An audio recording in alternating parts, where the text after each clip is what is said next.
All right, today we are talking about how to get unstuck when it comes to creating content. Now, you've heard this before. It's got many names: writer's block, creative block, etc. And basically what it is when we are unable to get started. We are unable to put pen to paper or put paintbrush to canvas. Whatever it is that you create, you're unable to get started. So let's get into the why this happens, how we can actually fight against it or get past it, and then some tools and maybe tips and tricks that you can use, things that I use to help me, and then a couple different perspectives on how to handle creative block. Let's start with the first part. And I like to look at Steven Pressfield's War of Art and what he calls resistance. So resistance is everything that you find that you need to do before you start creating. Have you ever noticed when you go to create or record a YouTube video, write a blog, whatever it may be, that suddenly you need to vacuum the house, do the dishes, or you start cleaning your desk? You do everything except get started on creative work. Well, this is what Pressfield calls resistance, and resistance can show up in many ways. Now, how he says to fight against resistance is to set aside a dedicated time to create every week, where that's all you prioritize. It could be one time block a week. It could be one time that you've blocked out each week. Maybe that's 4 hours on a Friday or an hour on a Friday, or it could be a time each day. But he is a big believer in that you need to block out time to get started and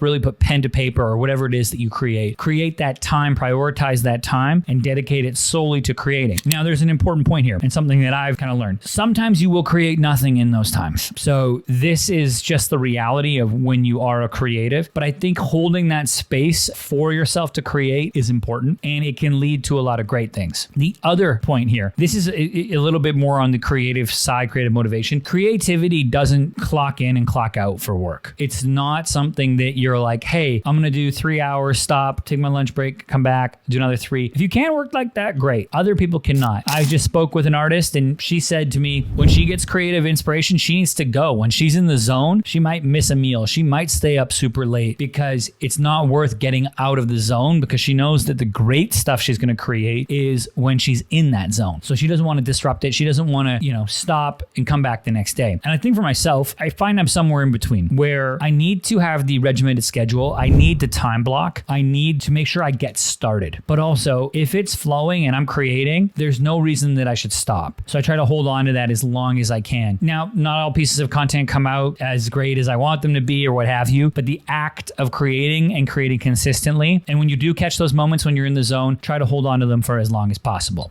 All right, the next part or the next thing that will help you get unstuck, and anyone who's written for a publication will appreciate this, a deadline. A deadline is the most powerful tool for you to get to work. And it is the same from grade school all the way through to being a professional. And that is when you give yourself a deadline or you communicate to a team, hey, I'm going to have you this by X date. Now you need to actually act and get that in. Or when you have creative that's due for a bigger project and you have to get it in, a deadline will make sure that you get things done. So I'm a big fan of deadlines, giving yourself both internal deadlines, but if you're working in a collaborative environment, making sure that you all set deadlines and hold yourself accountable to them, absolutely huge when it comes to getting unstuck. The next thing, and this is something that I believe that can help you really with your creative output and just getting pen to paper, is building a content system. Now, we aren't robots, and like I said, creativity doesn't clock in and clock out, but when it is in, or when you do have that motivation, building within a system and having some frameworks can go a long way to really becoming more efficient. So what I mean by that is when you have a system, in our case, a social system, right? I know the content pillars I want to talk about. I know the ways in which I want to talk about them. Okay, I can run ideas through my system to see if it fits. Is it something that the audience, you, is going to resonate with? Awesome. If it isn't, okay, I can table that. I can come back to it. I can adjust it. But ultimately, by creating a content system, I have raised my creative floor. So now it doesn't ensure that anything I put out will be great, but it gives me a minimum. It raises my creative floor and my creative output and helps me be more efficient. So this is something that I think everyone should do if you're working and you have a team or it's you solo. Build a system. It can be a very simple system. It can be like the one we have linked below in the description. Whatever it may be for yourself,